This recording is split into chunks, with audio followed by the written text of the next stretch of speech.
अशोक जी अपनी पत्नी के साथ अपनी रिटायर्ड जिंदगी बहुत हंसी खुशी गुजार रहे थे।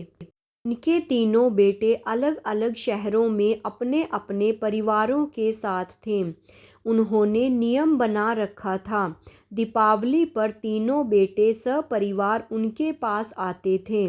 वो एक सप्ताह कैसे मस्ती में बीत जाता था, कुछ पता ही नहीं चलता था। कैसे क्या हुआ, उनकी खुशियों को जैसे नज़र ही लग गई। अचानक शीला जी को दिल का दौरा पड़ा। एक झटके में उनकी सारी खुशियां बिखर गईं। तीनों बेटे दुखद समाचार पाकर दौड़े आए। उनके सब क्रियाक्रम के बाद सब शाम को एकत्रित हो गए। बड़ी बहू ने बात उठाई, बाबूजी, अब आप यहाँ अकेले कैसे रह पाएंगे? आप हमारे साथ चलिए। नहीं बहू, अभी यहीं रहने दो, यहाँ अपनापन लगता है बच्चों की गृहस्थी में। कहते कहते वो चुप से हो गए। बड़ा पोता कुछ बोलने को हुआ, उन्होंने हाथ के इशारे से उसे चुप कर दिया। बच्चों, अब तुम लोगों की माँ हम सबको छोड़ कर जा चुकी है।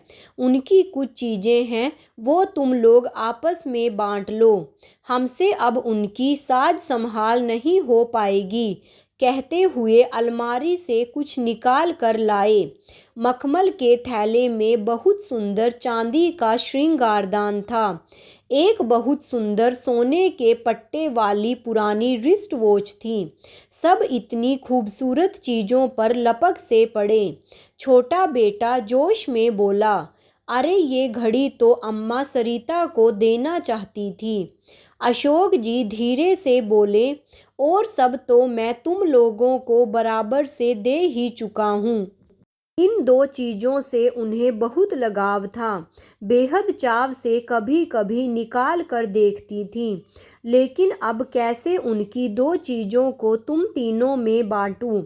सब एक दूसरे का मुख देखने लगे।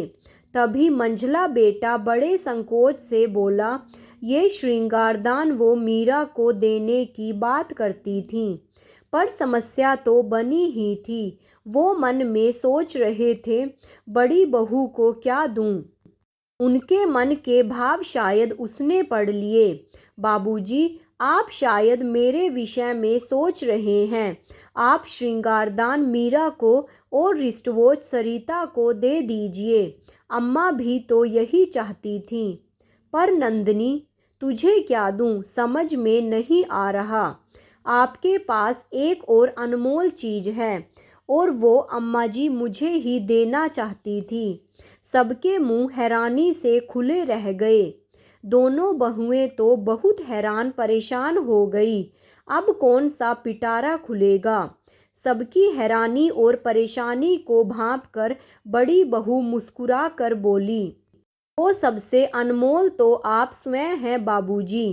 पिछली बार अम्मा जी ने मुझसे कह दिया था, मेरे बाद बाबूजी की देखरेख तेरे हिस्से। बस अब आप उनकी इच्छा का पालन करें और हमारे साथ चलें।